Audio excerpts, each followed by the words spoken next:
Halo sahabat Bawaslu. Halo sahabat Bawaslu. Bersama rakyat, awasi pemilu. Sahabat Bawaslu yang saya banggakan. Bertemu kita di Gardu Sadar Pemilu.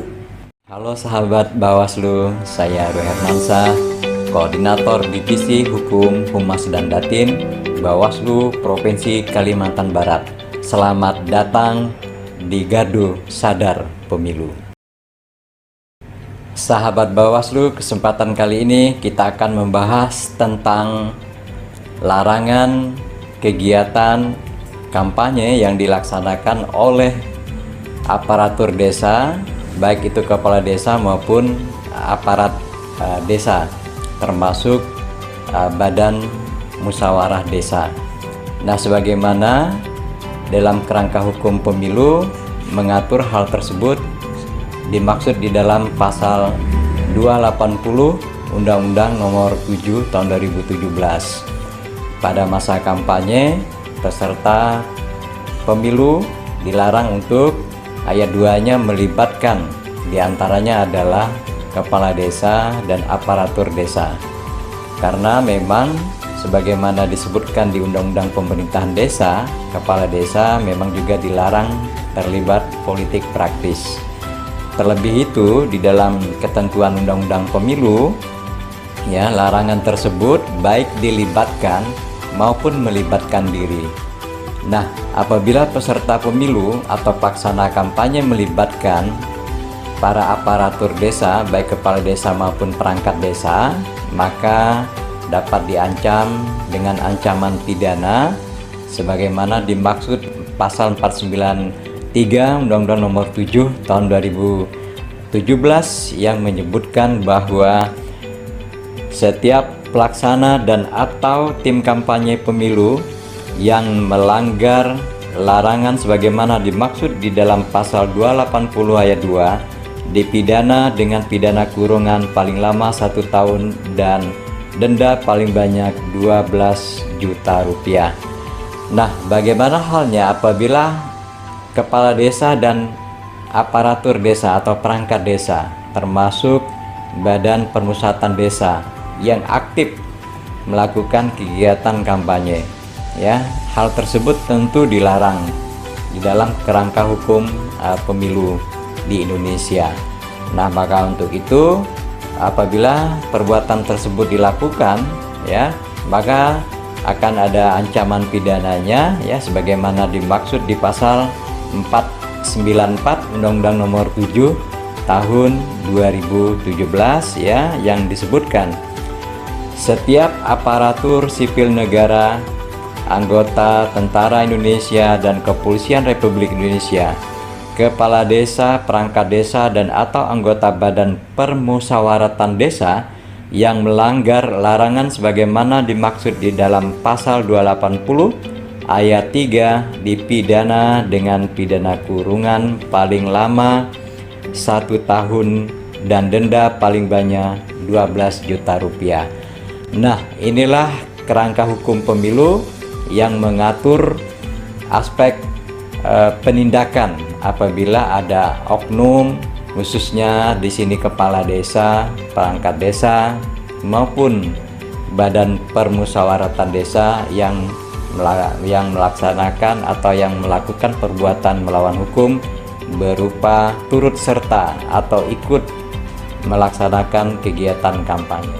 Nah, apa halnya kita untuk melakukan penyelenggaraan pemilu yang berkualitas dan berintegritas? Ini kita merujuk kepada Konstitusi Negara Republik Indonesia, yaitu Undang-Undang Dasar Negara Republik Indonesia tahun 1945, ya.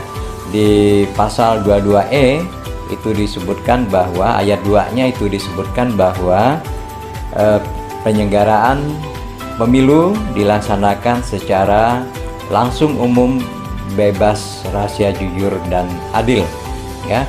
Nah, maka di sini salah satu aktor yang berperan untuk mewujudkan itu adalah dari tingkat desa adalah kepala desa itu sendiri, dan perangkat desa termasuk di sini adalah badan permusyawaratan desa. Nah, selain aktor ini tentu yang utama adalah penyelenggara pemilu itu sendiri, ya, yaitu KPU, Bawaslu, dan DKPP. Selanjutnya aktor berikutnya adalah peserta pemilu, termasuk di dalamnya calon anggota DPR, DPRD, ya, DPD maupun calon presiden dan wakil presiden. Selanjutnya masyarakat sipil atau civil society. Yang selanjutnya adalah masyarakat pemilih. Yang selanjutnya adalah pemerintah. Nah, dalam hal ini pemerintah ada aparaturnya. Maka masuklah di sini, termasuk di dalamnya aparatur desa, baik itu kepala desa maupun perangkat desa. Itulah beberapa hal yang dapat kami sampaikan pada kali ini, ya, terkait dengan peran seorang kepala desa, ya, yang mana turut untuk menciptakan, mewujudkan penyelenggaraan pemilihan umum yang demokratis, memuat di dalamnya langsung, umum, bebas, rahasia, jujur dan adil, berkualitas dan berintegritas. Saya akhiri, bersama rakyat awasi pemilu, bersama Bawaslu tegakkan keadilan pemilu. Salam. Halo sahabat Bawaslu, saya Faisal Riza, Koordinator Divisi Pengawasan dan Hubungan Antar Lembaga Bawaslu Provinsi Kalimantan Barat. Selamat datang di Gardu Sadar Pemilu. Sahabat Bawaslu, kali ini kita akan membahas tentang pengawasan pemilu atau pengawasan pemilihan kepala daerah. Bawaslu mempunyai tugas untuk melakukan pengawasan terhadap baik yang sifatnya tahapan maupun yang non tahapan. Yang bersifat tahapan tentu saja tahapan yang telah diatur dalam peraturan KPU tentang pemilu atau pilkada. Nah, dari sisi yang non tahapan itu kita melakukan pengawasan pada subjek dan objek yang berkaitan dengan hal-hal yang dilarang atau dilarang oleh undang-undang, misalnya soal netralitas ASN, TNI, Polri, kepala desa dan sebagainya. Nah, dalam konteks ini maka pengawasan melakukan pengawasan dalam setiap tahapan maupun subtahapan. Misalnya dalam kampanye ada larangan terhadap TNI, Polri maupun kepala desa atau ASN untuk terlibat dalam kegiatan kampanye yang mendukung kontestan tertentu atau peserta pemilu tertentu. Karena itu, jajaran pengawas kita melakukan pengawasan terhadap subjek dan objek yang telah diatur dalam regulasi. Misalnya, tidak boleh ada berkaitan dengan objek, tidak boleh ada kampanye di lokasi-lokasi fasilitas pemerintah maupun pendidikan. Nah, ini yang saya maksud dengan objek. Dalam konteks itu maka Bawaslu juga mendorong partisipasi masyarakat untuk melakukan pengawasan, karena undang-undang menjelaskan atau memandatkan pada Bawaslu untuk membangun partisipasi masyarakat untuk terlibat dalam pengawasan. Karena itu melalui kesempatan ini kami juga mengajak agar masyarakat terlibat aktif dalam pengawasan pemilu maupun pemilihan. Bawaslu juga memiliki program terkait dengan sosialisasi pengawasan partisipatif. Dengan berbagai metode, dengan berbagai segmen, Bawaslu mencoba menjalankan programnya, menjangkau kelompok-kelompok yang saat ini punya potensi untuk menjadi mitra Bawaslu, mulai dari kelompok masyarakat adat, kelompok perempuan, kelompok disabilitas, pemilih pemula dan sebagainya. Inilah yang kemudian Bawaslu melakukan penjajakan terhadap potensi kerjasama dengan berbagai pihak untuk terlibat dalam pengawasan pemilu. Pengawasan pemilu baik dari yang aspeknya non tahapan maupun aspek yang tahapan. Karena itu netralitas ASN, TNI, Polri merupakan juga bagian dari objek pengawasan. Dan di dalam tahapan sendiri kita juga menerima skema apa yang disebut dengan informasi awal yang bisa disampaikan oleh para kader-kader pengawasan kita yang sudah kita jajaki kerjasamanya. Baik, kita lanjutkan. Saya ingin menyinggung soal apa saja yang dilarang atau apa saja yang tidak boleh dilakukan oleh objek-objek yang diatur atau subjek-subjek yang diatur dalam undang-undang terkait dengan larangan kampanye misalnya. Jadi netralitas ASN, kepala desa, perangkat desa itu juga diatur di dalam undang-undang, baik undang-undang pemilihan umum maupun undang-undang pemilihan kepala daerah. Nah, karena itu apa saja yang boleh dan apa saja yang tidak boleh, tentu saja semuanya tertentuang. Saya ingin ilustrasikan misalnya, apakah boleh kepala desa menghadiri misalnya ada kampanye terbuka yang itu dilakukan oleh kontestan tertentu. Dalam konteks hal ini sebetulnya sepanjang dia tidak menunjukkan atribut atau alat-alat peraga yang menunjukkan bahwa dia mendukung, sepanjang itu tidak ada masalah. Karena kehadiran itu boleh dilakukan oleh siapa saja, termasuk oleh kepala desa. Tapi dengan catatan tidak boleh menunjukkan atribusi atau peragaan yang bisa dipersepsikan dia mendukung calon-calon tersebut. Nah, demikian juga ASN ini juga berlaku.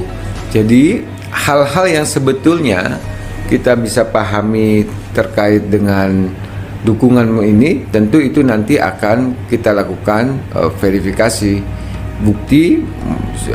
Sepanjang dia memenuhi bukti ya, itu maka kemudian kita akan lakukan review atau verifikasi terhadap kejadian atau peristiwa yang dilaporkan atau yang ditemukan oleh pengawas kita. Baik, saya ingin ke bagian akhir. Bawaslu mempunyai tugas melakukan pengawasan dan tentu saja ada 3 alasan yang membuat kita penting untuk mengajak masyarakat. Pertama, alasan yuridis karena undang-undang memandatkan hal itu. Yang kedua, alasan sosiologis karena kita paham benar bahwa Bawaslu tidak mungkin akan mampu mengawasi seluruhnya tanpa ada partisipasi dari masyarakat. Dan yang ketiga ada alasan filosofis yang tentu saja di negara demokrasi manapun peran masyarakat punya hak untuk terlibat dalam pembangunan, termasuk pembangunan demokrasi. Karena itu kami ingin sekali mengajak semua masyarakat, stakeholder untuk terlibat dalam pengawasan partisipatif. Dan saya kira di pemerintah desa mempunyai peran strategis untuk memfasilitasi tumbuh kembangnya kader-kader pengawasan partisipatif. Karena kita sadar bahwa desa bukan lagi masyarakat yang terpinggirkan, tapi harus menjadi masyarakat yang masa depan, karena desa adalah sumber dari segala sumber demokrasi lokal di Indonesia. Saya kira itu. Bersama rakyat, awasi pemilu, bersama Bawaslu, tegakkan keadilan pemilu. Sahabat Bawaslu, saya Muhammad, Koordinator Divisi Penanganan Pelanggaran Bawaslu Provinsi Kalimantan Barat. Selamat datang di Gardu Sadar Pemilu. Sahabat Bawaslu, kesempatan kali ini kita akan membahas tentang penindakan pelanggaran netralitas kepala desa pada pemilu dan pemilihan serentak nasional tahun 2024. Nah, sebagai sanksi terhadap kepala desa di pemilihan gubernur, bupati, wali kota, dan wakil wali kota, itu diatur sanksi larangan pada kepala desa itu di pasal 188. Jadi setiap pejabat negara, pejabat aparatur sipil negara, kepala desa atau sebutan lain yang dengan sengaja melanggar ketentuan sebagai dimaksud pada pasal 71 dipidana dengan pidana paling singkat 1 bulan atau paling lama 6 bulan dan denda paling sedikit 600.000 dan paling banyak 6 juta. Nah, saya kira sahabat-sahabat Bawaslu, ketentuan sanksi ini sangat ringan ketimbang dari dampak perbuatan kepala desa. Nah, ini yang harus menjadi perhatian buat kita, bahwa jangan lihat sanksinya, tapi kita sama-sama harus mendukung kualitas pemilu. Nah, ketentuan-ketentuan terkait dengan hal tersebut itu hanya menjadi warning, hanya menjadi peringatan bahwa perbuatan yang dilakukan kepala desa itu dilarang dan ada sanksinya. Tetapi sanksi itu dengan hanya 1 bulan atau denda yang paling ringan itu 600.000 atau paling banyak itu 6 juta, itu sangat ringan dan perlu menjadi perhatian kita semuanya. Maka penting kegiatan ini harus disampaikan, atau sosialisasi ini harus disampaikan bukan hanya kepada objek dari undang-undang ini atau dari pasal ini, tetapi bagi semua pihak, supaya apa? Ada pengawasan secara partisipatif oleh masyarakat, minimal oleh warga desa yang secara otomatis punya keinginan untuk menciptakan pemilu yang berkualitas. Ini ketentuan-ketentuan yang mengatur terkait dengan sanksi pada saat pemilihan. Nah, sahabat-sahabat Bawaslu, tentu banyak peristiwa yang sudah divonis dalam kegiatan pemilu maupun juga pemilihan terkait dengan kegiatan kepala desa yang melakukan tindakan menguntungkan atau merugikan seperti yang sudah diatur di dalam ketentuan larangan di Undang-Undang Pemilu maupun juga Nomor 6 tahun 2020. Saya kira Bapak Kepala Desa dan sahabat Bawaslu sudah banyak mendapatkan berita seperti di Desa Kalang itu divonis 4 bulan, atau juga di Desa Dongo juga divonis dengan denda 3 juta rupiah. Nah, ini salah satu contoh bahwa ketentuan ini harus juga dilaksanakan oleh pengadilan dan Bawaslu sebagai lembaga penegak hukum pemilu, ya tentu bersama dengan kepolisian dan kejaksaan. Nah, sahabat Bawaslu yang saya hormati, tentu ini contoh-contoh yang perlu menjadi perhatian buat sahabat Bawaslu maupun juga kepala desa. Saya kira ini ya yang perlu saya jelaskan terkait dengan netralitas ASN pada saat pemilihan kepala daerah maupun juga pada saat pemilu. Nah, selanjutnya perlu kami akan jelaskan bahwa pemilu yang berkualitas itu adalah pemilu yang muncul atas kesadaran para pihak untuk sama-sama mematuhi aturan yang sudah ditetapkan. Jangan hanya melihat karena ada sanksi Bapak Kepala Desa atau perangkat desa maupun juga badan musyawarah desa untuk tidak melakukan pelanggaran. Jauh ke depan itu yang lebih diutamakan itu adalah kesadaran semua pihak. Nah, maka penting kepada para peserta pemilu maupun juga pilkada untuk tidak melibatkan kepala desa dalam kegiatan kampanye. Nah, memang kepala desa ini banyak godaannya karena memang secara pengalaman kepala desa itu sudah sejak dulu itu sudah dipilih secara langsung dan basis dukungannya itu sangat real di desanya. Maka kadang ada pemilihan kepala desa itu rasanya rasanya itu pemilihan bupati. Kenapa? Karena banyak pilkades itu yang afiliasinya pada kekuatan peserta pilkada.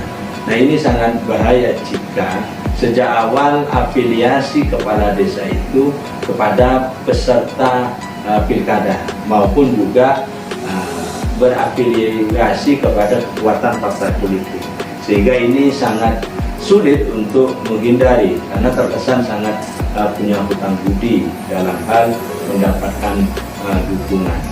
Nah, ini karena semata-mata dukungannya kepala desa, dukungannya calon DPR, DPD, DPRD dengan calon bupati itu kan sama-sama warga yang punya hak pilih di pemilihan serentak. Saya kira itu sahabat Bawaslu yang perlu saya sampaikan terkait dengan penanganan pelanggaran sehubungan dengan netralitas kepala desa. Baik, sahabat Bawaslu dimanapun saudara berada, bahwa dalam kesempatan ini saya ingin mengakhiri diskusi ini, penyampaian materi ini, supaya ketentuan pidana dan larangan terhadap kepala desa untuk tidak melakukan tindakan maupun juga membuat keputusan yang merugikan peserta pemilu itu bukan menjadi satu-satu alasan, tetapi harus dibangun sebuah kesadaran bahwa kepala desa itu harus ikut mensukseskan pemilu dan pemilihan serentak di tahun 2024. Bersama rakyat, awasi pemilu, bersama Bawaslu, tegakkan keadilan pemilu. Sahabat Bawaslu yang saya banggakan, saya Hawat Srianto, Koordinator Divisi Penyelesaian Sengketa Bawaslu Provinsi Kalimantan Barat. Kali ini kita jumpa lagi dalam Garda Sadar Pemilu. Sebagai lembaga penyelenggara pemilu, Bawaslu memiliki tugas, fungsi, dan kewenangan untuk mencegah, mengawasi, menindak, dan menyelesaikan sengketa proses pemilu. Sengketa proses pemilu ada dua jenis, yaitu sengketa yang terjadi antar peserta pemilu dan sengketa peserta dengan penyelenggara pemilu sebagai akibat dikeluarkannya keputusan KPU provinsi, dan keputusan KPU kabupaten kota.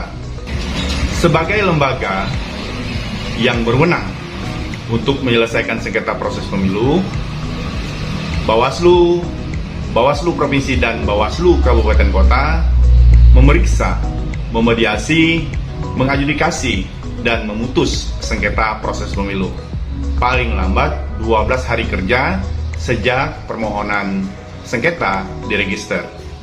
Dalam melaksanakan kewenangan kuasi judisial itu, Bawaslu telah menerbitkan Peraturan Bawaslu Nomor 18 Tahun 2017 tentang tata cara penyelesaian sengketa proses pemilu, dan beberapa kali telah diubah.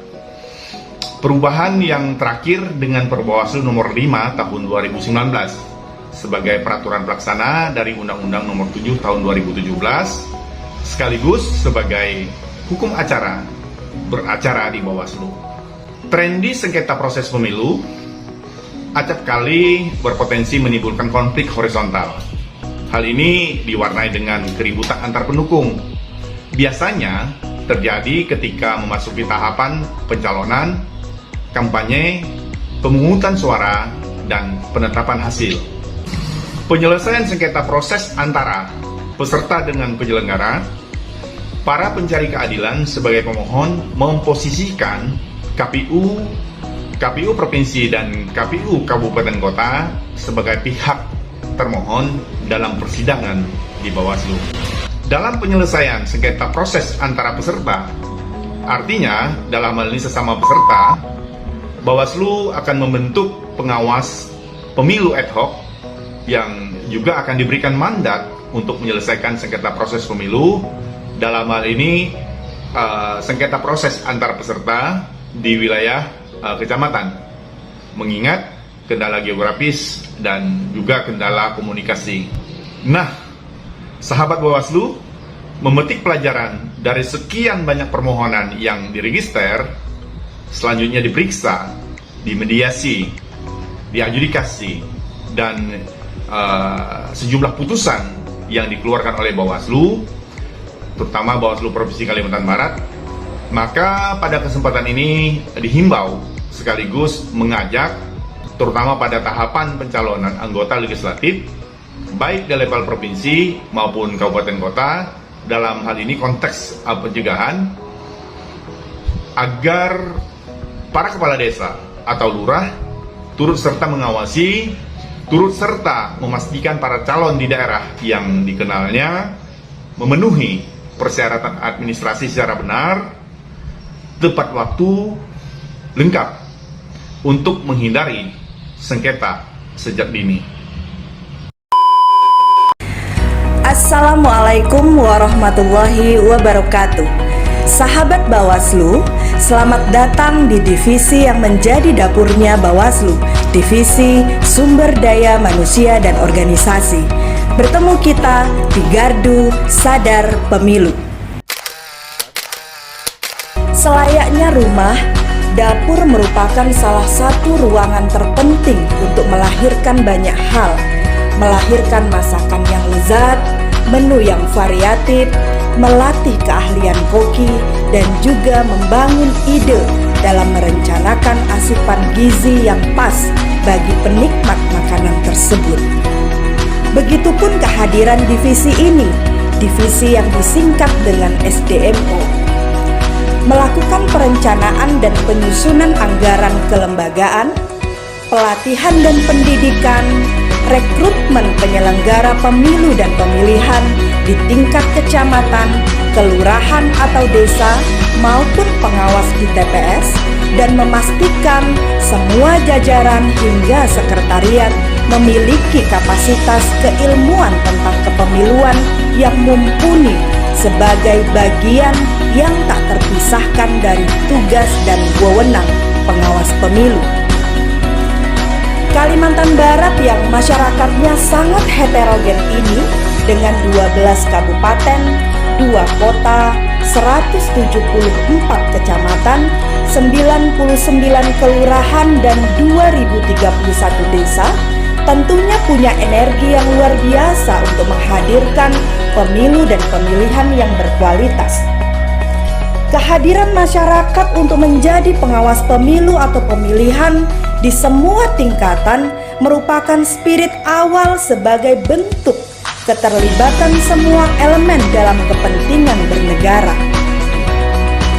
Menjaga kualitas keilmuan dan keterampilan dalam mengawasi juga menjadi bagian yang tak terpisahkan dari divisi ini. Harus banyak membaca, diskusi, dan tentunya harus selalu punya mimpi untuk menjadi lebih baik. Saatnya bergerak bersama, saling merangkul untuk suksesnya pemilu dan pemilihan serentak di tahun 2024. Perkenalkan, saya Syarifah Aryana Kaswamayana, Koordinator Divisi Sumber Daya Manusia dan Organisasi Badan Pengawas Pemilihan Umum Provinsi Kalimantan Barat. Pilihan kita cuma dua, bangun untuk mewujudkan mimpi besar kita, atau tidur lagi hanya untuk melanjutkan mimpi. Bersama rakyat awasi pemilu, bersama Bawaslu tegakkan keadilan pemilu. Assalamualaikum warahmatullahi wabarakatuh.